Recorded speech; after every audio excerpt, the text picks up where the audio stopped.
Video game controversies have been around since the invention of the medium, and sometimes you see some truly wacky ones out there. We've covered a good amount of them on this show, for about 5 years at that, but we've just been scratching the surface, my good folks. As such, we're going back to our roots, to where video games began, and the world had yet to realize what a beast it would become. Well, not that far back. I don't think it was controversial for physicists to use radar equipment to simulate tennis. No, we're just sticking with the early 70s, when the Magnavox Odyssey was still blowing people's minds and Pong was the zeitgeist for arcade games. In late 1973, Pong creators Atari had released their fourth arcade game to the masses, and while it would have some innovations of its own, not all of them would be beneficial. This game was Gotcha, and it caused controversy.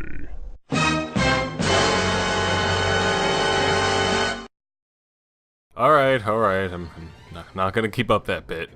If you were gonna have a heart attack over the sudden tank in quality, just calm down.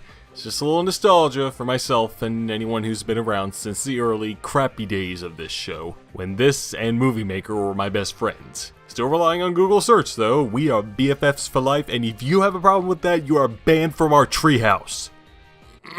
Anyway, in accordance with my New Year's resolution to make more episodes of this show than the bulk of the last few years, we're doing one of the first, if not the first, video game controversies to have ever been ignited. These 10 to 20 minute videos have been fun to do,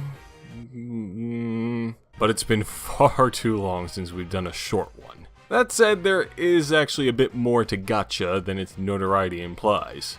So let's bury our faces into this thing and blow some raspberries, shall we? Don't actually do that, it'd be bad for the circuitry. The game itself is a two-player competition, where one player tries to catch the other in an ever-changing maze of white lines, and that's it. No surprise that it's incredibly primitive and archaic, especially with its sound effects, which are even more annoying than death races.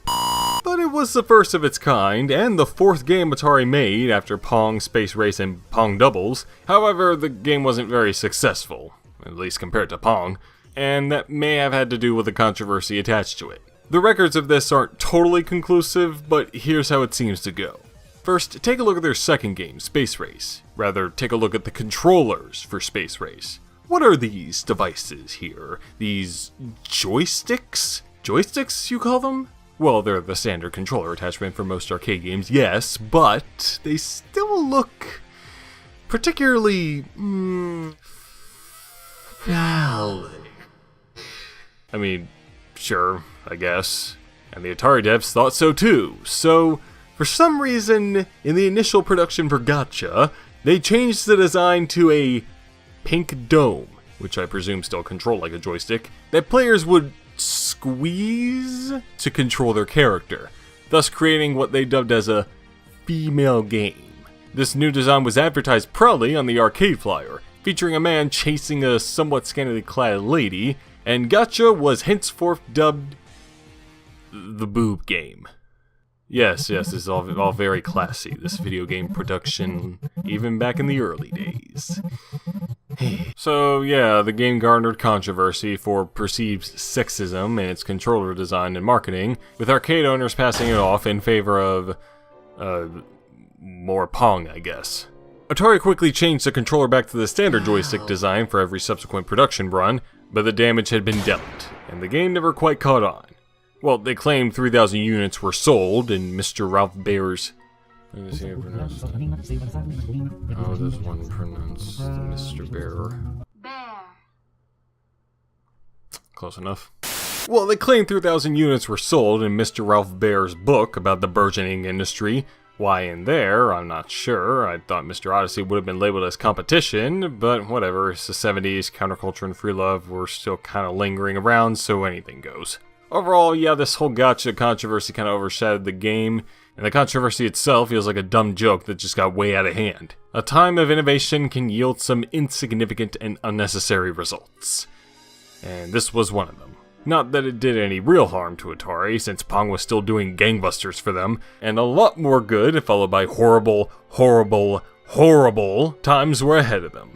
As for Gotcha, it's now a rare collector's item, especially the initial version of that game, which I'm not even sure actually exists. And despite having many firsts, doesn't seem to be remembered for much beyond it being the boob game. Kind of a shame, but what could one expect from the first ever video game controversy? I know I said one of before, but I doubt someone got radiation poisoning from playing Space War, so screw it, this shit's as early as it gets. So thank you all for watching, I bid thee good day, and as the esteemed gacha protagonist once said,